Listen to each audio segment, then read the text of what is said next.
মানুষের শরীরে যেরকম রোগ হয়, জিন্দেগিতেও কিন্তু এরকম রোগ হয়। শরীরের রোগের ধরন ভিন্ন, জিন্দেগির রোগের ধরনও ভিন্ন। শরীরের রোগ দ্বারা মানুষ কখনো উপকৃত হয়, এই জন্যই হাদিসে আছে কাটা বিঁধলেও সোয়াব পাওয়া যায়, কাটার খোঁচা লাগলেও সোয়াব পাওয়া যায়। কিন্তু জিন্দেগির রোগের দ্বারা না বাহ্যিক কোনো উপকার আছে, না বাস্তবে কোনো উপকার আছে, বরং পুরাটাই ক্ষতি আর ক্ষতি। যদি মৌতের আগে চিকিৎসা না হলো, শারীরিক রোগের চিকিৎসা না হইলেও বহুত রোগ আছে চিকিৎসার সুযোগও পাওয়া যায় না, বহুত রোগ আছে চিকিৎসার কোনো সিস্টেমও নাই। কিন্তু সত্য এটাই,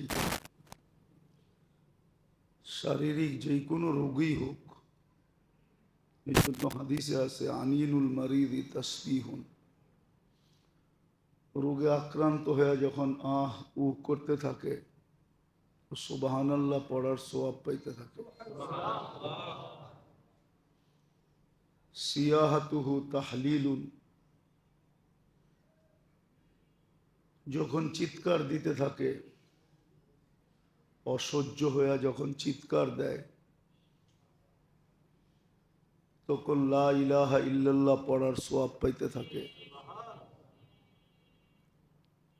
তাকাল্লুবুহু আম দামবিন ইলা দামবিন, এপাশ ওপাশ যখন করতে থাকে,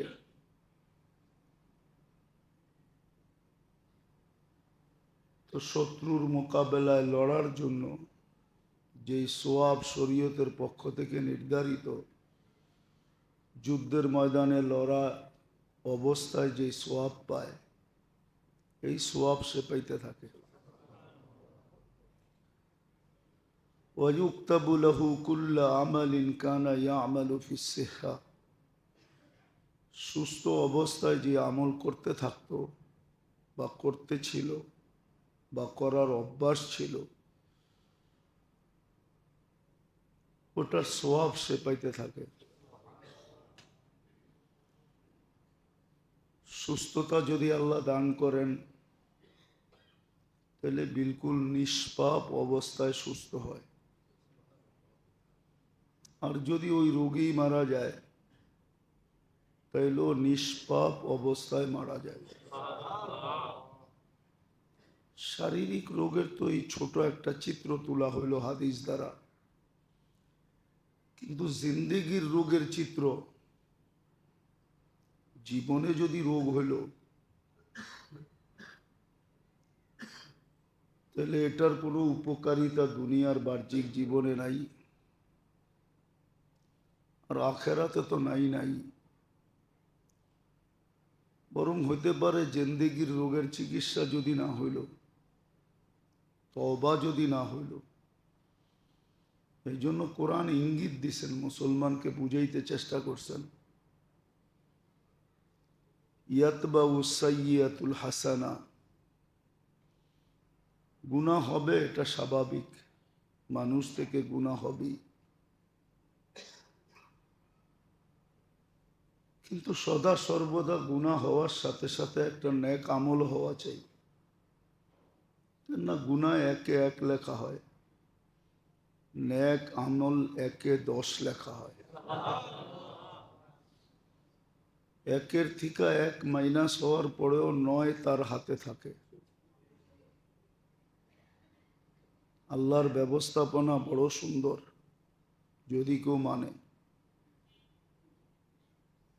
আর যদি না মানে তাহলে তো আফসোস করতেই হবে, এটা তো চিরসত্য। আফসোস ব্যতীত আর কোনো রাস্তা থাকবে না, আফসোস তাকে করতে হবে। এই জন্য শারীরিক জিন্দেগির রোগের আলোচনা হইতেছিল। দুটা হয়তো বলা হয়েছিল। তো জিন্দেগির প্রথম রোগ যেটা মানুষের জীবনে হয়, এটা হলো ইয়াকিন আর বিশ্বাসের দুর্বলতা আল্লাহর ওয়াদার উপরে এবং আল্লাহর ওয়াইদের উপরে। আল্লাহ রসুলের ওয়াদা, আল্লাহ রসুলের ওয়াইদ, অথবা এইভাবেও বলা যায় আল্লাহর ওয়াদা এবং ওয়াইদের উপরে দুর্বলতা। আল্লাহ যে ওয়াদা করছেন, করলে কি দিবেন, এটার ব্যাপারে সন্দিহান হওয়া,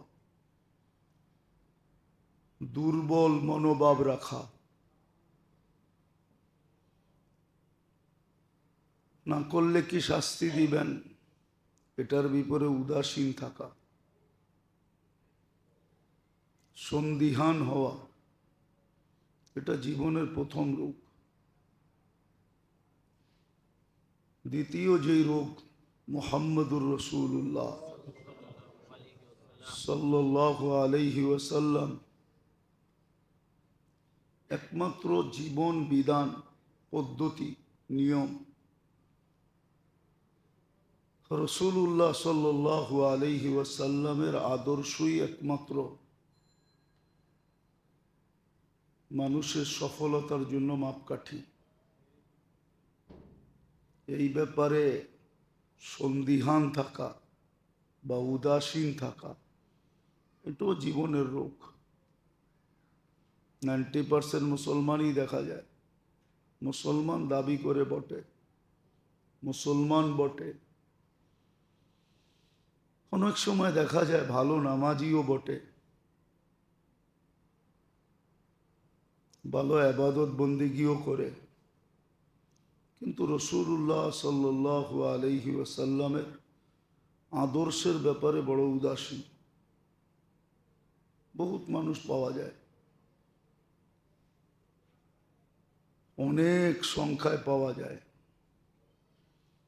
যারা মোটামুটি আবাদত বন্দিগি খুব করে। অফিসে পাবেন, আদালতে পাবেন, মেইলে পাবেন, ফ্যাক্টরিতে পাবেন, হাটে পাবেন, বাজারে পাবেন, সমাজের সর্বস্তরে পাবেন। কিন্তু মুহাম্মদুর রাসূলুল্লাহ সাল্লাল্লাহু আলাইহি ওয়াসাল্লামের আদর্শকে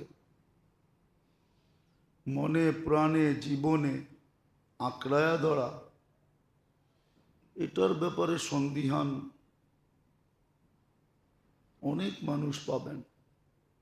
অনেক সময় বলেও, আপনারা এত বাড়াবাড়ি করেন কেন? আচ্ছা বলেন, বাড়াবাড়ি করতে কে হইল? একটা উদাহরণ দিই। আল্লাহ পুরুষকে সাজাইছেন দাড়ি দিয়া, ঠিক আছে, মহিলাকে সাজাইছেন লম্বা লম্বা চুল দিয়া। এখন মহিলা যদি চুল না রেখা সব সময় মাথা নাড়া করে, বলেন ঘরের পুরুষের কাছে কি ভালো লাগবে?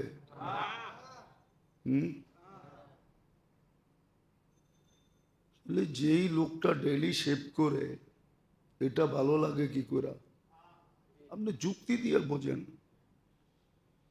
তর্ক বিতর্ক না, যুক্তি। আল্লাহ পুরুষকে সাজাইছেন দাড়ি দিয়া,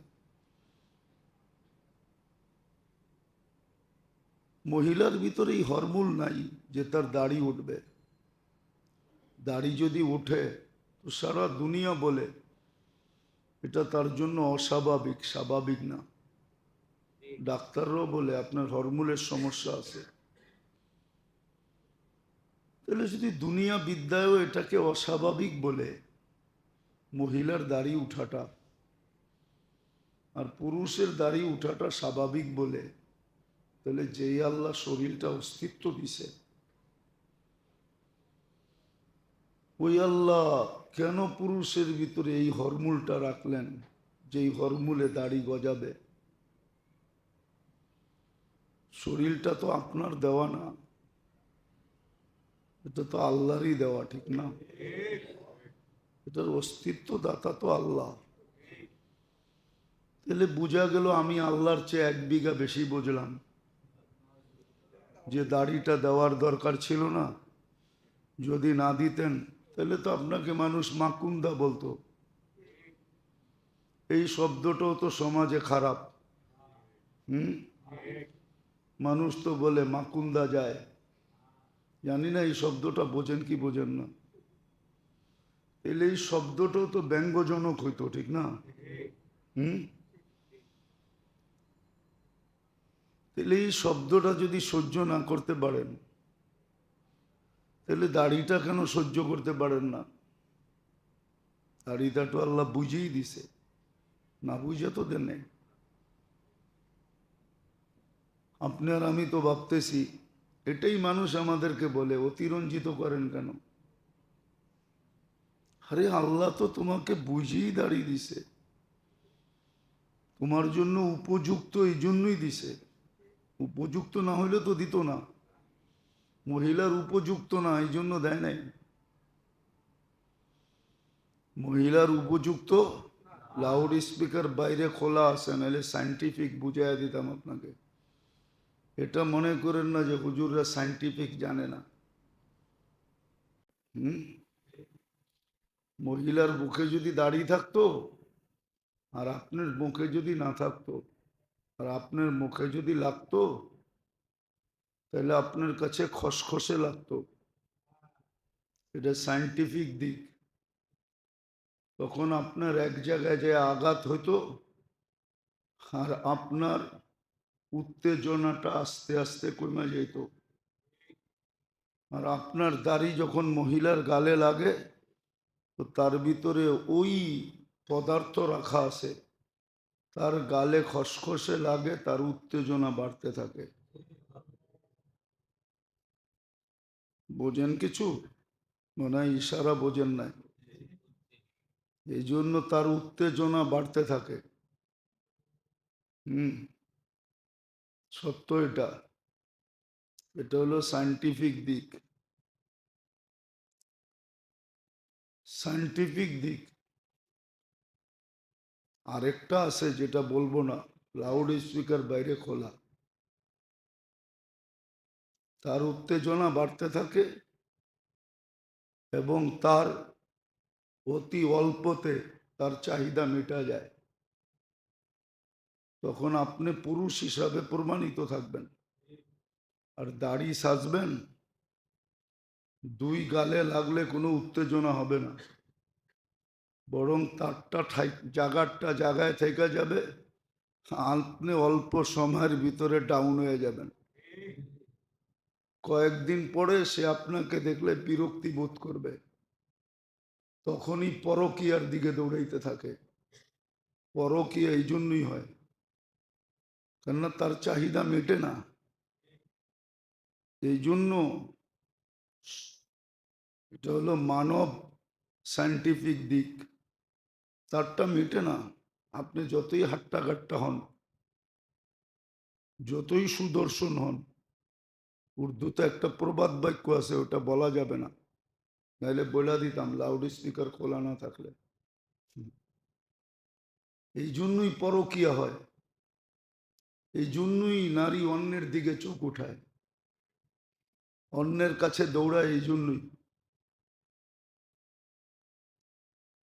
আর দাড়ি যতজন রে দিছে, আলহামদুলিল্লাহ সুম্মা আলহামদুলিল্লাহ। রাগ হয়েন না, রাগ হয়ে যাবেন। হ্যাঁ, এটা আল্লাহর এহসান। দিনদারে কুটির ভিতরে একজন পাবেন না যার বউ পরকিয়া করে। দিনদার যারা, বাইঙ্গেই বলে দিই, হুজুর গো বউরা পরকিয়া করে, এরকম বিরল। কি এটা? কি বিরল? বিরল, পাওয়া যায় না। কিন্তু বাকিদেরটা, ওটা সংখ্যায় কইনা শেষ করা যাবে না কতজনেরটা পরকিয়া করে। পরকিয়া সমাজে এই জন্যই আসছে। যাক, এটা আমার আলোচ্য বিষয় না, কথায় কথা চলে আসলো, এই জন্য বললাম। ওই যে অনেকে বলে না যে নবীর আদর্শ নিয়ে আপনারা এত বেশি বাড়াবাড়ি করেন কেন? আরে বাড়াবাড়ি তো আমাদের জন্য করি না। আমার বাড়াবাড়ি করার কি আছে? আমার তো বাড়াবাড়ি করার দরকার নেই। কেন বাড়াবাড়ি করব? আমি আপনার আখেরাতের জন্য বাড়াবাড়ি করতেছি। আপনার জিন্দেগি যেন রোগে আক্রান্ত না হয়, কেননা একদিন আপনাকেই বকতে হবে। সত্য এটাই। আপনি বকবেন, ওই দিন চিৎকার দিবেন যে হায় যদি মেনে নিতাম। কোরআন এটাই বলে, ইয়া লাইতানি ইত্তাখাযতু ফুলানান খলিলা, ইয়া লাইতানি ইত্তাখাযতু মার রাসূলি সাবিলা। হায় যদি নবীর আদর্শ মেনে নিতাম, তাইলে আজকে চেহারা কালো হইতো, হওয়া দেখতে হইতো না। আজকে চেহারা কালো হইতো না। দ্বিতীয় যুগ যেটা হয়, আজকে মুসলমানের দুরবস্থার কারণ এটাই। আল্লাহ মুসলমানের উপরে বড় নারাজ, আর নারাজ হওয়ার প্রমাণ আছে। এই জন্য হাদিসও আছে, একদিন আসবে তোমাদের গণ্য মান্য যাদেরকে তোমরা সমাজে আল্লাহওয়ালা বলো, এরা দোয়া করবে, কিন্তু দোয়া কবুল হবে না। হাদিসে সুস্পষ্ট আছে, দোয়া কবুল হবে না। আজকে দোয়া কবুল হয় না। দোয়া তো ডেলি হয়, চোখের পানি ডেলি ঝরানো হয়, কিন্তু দোয়া কবুলের কোনো নিদর্শন দেখা যাইতেছে না। দিন দিন যেন আমাদের দুরবস্থার দিকে আমরা নিমজ্জিত হইতেছি। মুসলমানের দুরবস্থা বাড়তেছে, দুরবস্থা বাড়তেছে, দুরবস্থা বাড়তেছে মুসলমানের। আপনি অ্যানালাইসিস করতে পারবেন না, অ্যানালাইসিস নাই আমাদের ভিতরে। ধর্মীয় অ্যানালাইসিস আমাদের শেষ হয়ে গেছে। নাহলে কালকে যারা দেখছে, যার ভিতরে ধর্মীয় অ্যানালাইসিস আছে, ও কোনোদিন এই দৃশ্য সইতে পারে না। ইসরায়েলের প্রধানমন্ত্রী গাজায় আয়সা নাইমা যে হাসিটা দিছে, ওই হাসিটা কোনো মুসলমান সইতে পারে না। যে এটা সয় কি করে? একটা উপত্যকা, একটা এলাকা মাটির সাথে মিশায়া দিয়া সে অট্ট হাসি দিতেছে। আপনি কিভাবে অ্যানালিসিস করতেছেন? কিভাবে সইতেছেন? এই দুরবস্থা কেন? দুরবস্থার কারণও আছে। আল্লাহ তো বলেই দিছেন, ইল্লাম ইয়াতুবু ফাআনা তাবিবুহুম। কেননা মুসলমানের ঘরে আল্লাহ আমাদেরকে নির্বাচিত করছেন। আমরা সিলেক্টেড, আমরা কোনো ভোটে জিতি নাই মুসলমানের ঘরে আসার ব্যাপারে। আল্লাহ স্বয়ং নিজে আমাদেরকে নির্বাচিত করছেন, উম্মতে মুহাম্মদী হিসাবে নির্বাচিত করছেন। সত্য এটাই। যাদেরকে এত বড় দুনিয়ার কোন দলের থেকে নির্বাচিত হওয়ার পরে দলের বিরোধিতা করলে, ওই দলের, ওই রাষ্ট্রের, ওই জনগণের বিরোধিতা করলে যদি শাস্তির উপযোগী হয়, রাতের অন্ধকারে ভেগা যেতে হয়। আল্লাহ তো আল্লাহ, ঠিক না? এর বিরোধিতা করবেন আর আপনার কোনো শাস্তি হবে না, এটা তো হইতেই পারে না। এটা লজিক বলে না, যুক্তি বলে না, তর্ক বলে না। শাস্তি পাইতেই হবে। আল্লাহ নির্বাচিত করছেন মুসলমানের ঘরে উম্মতে মুহাম্মদী হিসাবে। আপনি জানেন না উম্মতে মুহাম্মদী স্টিকারটা কত দামি স্টিকার? বহুত স্টিকার আছে, গাড়িতে লাগানো থাকলে সেলুট দেয়। সাধারণ পুলিশ কি করে? সেলুট দেয়। আছে, আমাদের দেশও বহুত স্টিকার আছে, যেগুলা লাগানো থাকলে, গায়ে লাগানো নাই, শুধু গাড়িতে লাগানো আছে। ও গাড়িকে সেলুট দিতেছে, গাড়িকে। না দেয় না? দেখেন না? চিনেন না? মাঝে মাঝে দেখেন আর্মিদের গাড়িতেই পিছনে সামনে স্টার লাগানো আছে, স্টার। 1 স্টার, 2 স্টার, 3 স্টার লাগানো আছে। যাইয়েন রাস্তাঘাটে, খালি ডানা কাটা দেখেন না, এগুলো দেখেন। খালি তো রাস্তা দিয়ে যাওয়ার সময় খালি ডানা কাটা দেখি, ঠিক না? রাগ হয়ে গেলেন? সবাই খালি তাকায় তাকায় ডানা কাটা দেখে। এগুলো দেখেন গাড়িতে স্টার লাগানো আছে। ওই গাড়ি যখন দেখে সেলুট দিতে হয়, গাড়িকে সেলুট দেয়, অথচ গাড়ির ভিতরে যে বসে সে নাই। তো উম্মতে মোহাম্মদীর স্টিকার, এটা আপনি চিনেন না কোন স্টিকার? এটা দেখলে ফেরেশতা পর্যন্ত সেলুট দেয়। মানুষ দেয় না, কিন্তু ফেরেশতা দেয়। এটা দেখলে রাস্তা সেলুট দেয়, জমিন সেলুট দেয়, প্রত্যেক সৃষ্টি সেলুট দেয়। যার গায়ে স্টিকারটা লাগানো আছে, যে লাগায় রাখছে ঠিক মতে। সত্য এটাই, মানবে না কেউ, অনেকে মানবে না, কিন্তু সত্য এটাই। যে নিজেকে উম্মতে মোহাম্মদী হিসাবে ফুটায় তুলতে পারছে, ওকে এরকম কোন সৃষ্টি নাই দেখা সেলুট না দেয়। আর আল্লাহর হুকুম সেলুট দাও, কেননা কুনতুম খায়রা উম্মা, এটা আল্লাহ বলছে যে সর্বশ্রেষ্ঠ উম্মত হিসাবে ঘোষিত। আপনি তো জানেন না আপনার স্টিকার কত দামি। তো যেটা বুঝাইতেছিলাম ভালো মতে বোঝেন, কাজে দিবে, উড়াইয়া দিয়েন না। অতিরঞ্জিত করতেছি বললেন না, বরং এটাই আপনার জন্য আল্লাহর পক্ষ থেকে দলীয় যেরকম সংবিধান থাকে, আল্লাহর পক্ষ থেকে এটাই সংবিধান। দলীয় রুলস নিয়ম যেরকম থাকে, গঠনতন্ত্র, ঠিক এটাও আল্লাহর পক্ষ থেকে নির্ধারিত গঠনতন্ত্র। না মানলে আপনি রোগী হবেন, আর মানলে আপনি সুস্থ হবেন। এই জন্য জিন্দেগিতেও রোগ হয়, জিন্দেগির রোগ আছে, জিন্দেগির রোগ হয়, কসম খোদার। এটাই বলতেছিলাম যে শরীরের রোগে উপকার হয়, শরীরের রোগে অনেক সময় উপকার হয়। হুম, সত্য এটাই। ডাক্তাররাও বলবে মাঝে মাঝে কিছু রোগ ব্যাধি হওয়া উচিত, নাইলে শরীরের ভিতরে যে দূষিত জিনিসগুলো আছে ওগুলা চিহ্নিত হবে না, ওগুলাকে কিউর করা যাবে না। আমাদের শরীরের ভিতরেও, নাইলে আল্লাহর কি প্রয়োজন ছিল ডেলি 80 বার আপনার ভিতর থেকে কার্বন ডাই অক্সাইডকে বাহির করার? কি দরকার ছিল? এটা তো এরকম প্রযুক্তি, যে প্রযুক্তি মানুষের হাতে এখনো আসে নাই, কোনোদিন আসবে না।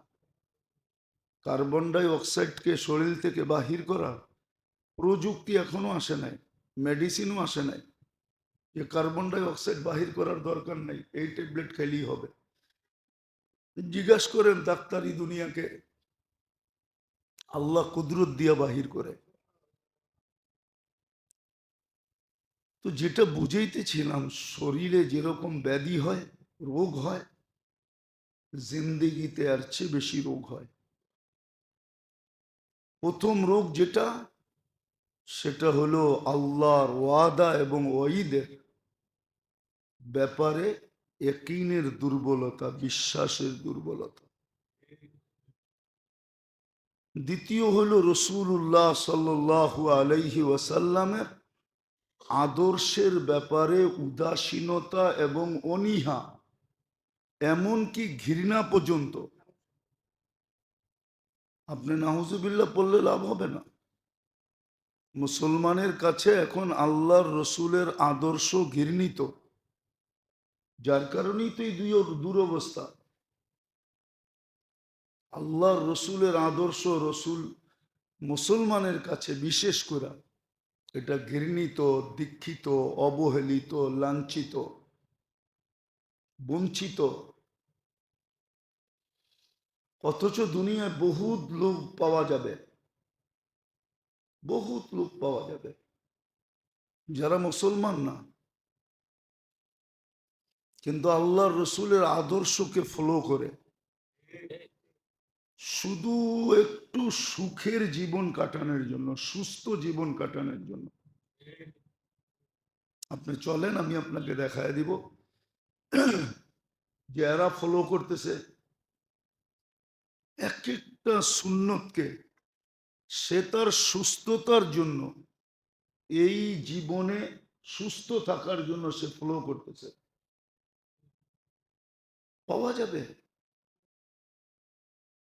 পাওয়া যাবে, পাওয়া যাবে। প্রথম দিনের থেকেই তো ডায়েট কন্ট্রোল দিছিলেন, আমরা মানলাম কখন? এখন তো দুনিয়া ডায়েট কন্ট্রোলের দিকে দৌড়াইতেছে। মনে হয় একবার বলছিলাম যে সাহাবাদের জমানায় ইরানের বহুত বড় ডাক্তার, বহুত বড় হাকিম, ভাবছে মুসলিম দুনিয়ার ক্যাপিটাল হলো মদিনা মুনাওয়ারা, আর ক্যাপিটালে থাকার জন্য সবাই আকাঙ্ক্ষা করে, নাইলে ঢাকা শহরে 3 কোটি মানুষ হইল কি করে? এরকম গাদাগাদি করে থাকার দরকারটা কি? সারা দেশই তো খালি পড়ে আছে, ঠিক না? যোগাযোগ ব্যবস্থাও তো এখন খারাপ না, ঠিক না? দেশেও তো থাকতে পারে, ঠিক না? খেতার গাঠটি লইয়া এসে ঢাকা থাকার দরকার কি? কি কন? সত্য তো। কেন থাকবে ঢাকা শহরে গাদাগাদি করে? গাদাগাদি করে তো সবাই থাকে ক্যাপিটাল হিসাবে, ঠিক না? প্রবাদ বাক্য একটা শিখছে, যদিও হয় কহর নাসারীয় শহর। জানেন এই প্রবাদ বাক্য? মনে হয় জানেনও না, অনেকে জানে না। যদিও হয় কহর নাছারীয় শহর, এই প্রবাদ বাক্যের তো ও ভাবছে ক্যাপিটাল মদিনা মুনাওয়ারা, ক্লিনিক খুললে খুব চলবে। আয়সা মদিনায় জাগা জুগা দেখা বিশাল ক্লিনিক খুলে বসে আছে, কিন্তু রুগী তো একটাও নাই। যা ইরানে ছিল তার তুলনায় -100 ভাগও নাই, কোনো রুগী নাই। জিজ্ঞেস করছে রুগী নাই কেন? বলছে জানি তো না। বলছে বলো তোমাদের খাওয়ার পদ্ধতি কি? তো বলছে আমাদের নবীজি আমাদেরকে বলে গেছেন, লা তাকুল হাত্তা তাজু, খিদা না লাগলে খায়ও না, খিদা না লাগলে খায়ও না। আমরা তো খাওন পাইলেই খাই, খিদা মিদা দেখি না, ঠিক না? খাওন পাইলেই খালি গপ গপ গপ গপ গপ গপ চলতে থাকে, ঠিক না? তো বলছে খিদা না লাগলে খাও না। বলছে তারপরে কি বলছে? ওদের ইদা আকাল তাফালা তাসবা, যখন খাবে তো পেট বইড়া খাবে না, পেট বইড়া খাবে না। আমরা তো গলা পর্যন্ত খাই, ঠিক না? তারপরে কি কয়, বোরহানিটা নিয়ে আসেন, একটু খায়া বসি, দেখি একটু কমে কিনা, জাগা হয় কিনা, আবার খামো। কি বিয়ে বাড়ি গেলে তো এটাই করে, ঠিক না? কারো দাওয়াতে গেলে তো এটাই করে, ঠিক না? পেট বইড়া খেও না, বরং বলে তারপর কি বলছে? বলছে পেট বেঁকে পেট আগে 1 বাগ পানি দিয়া ভরা ফেলো, 1 বাগ খাওয়া দিয়া ভরো, 1 বাগ খালি রাখো।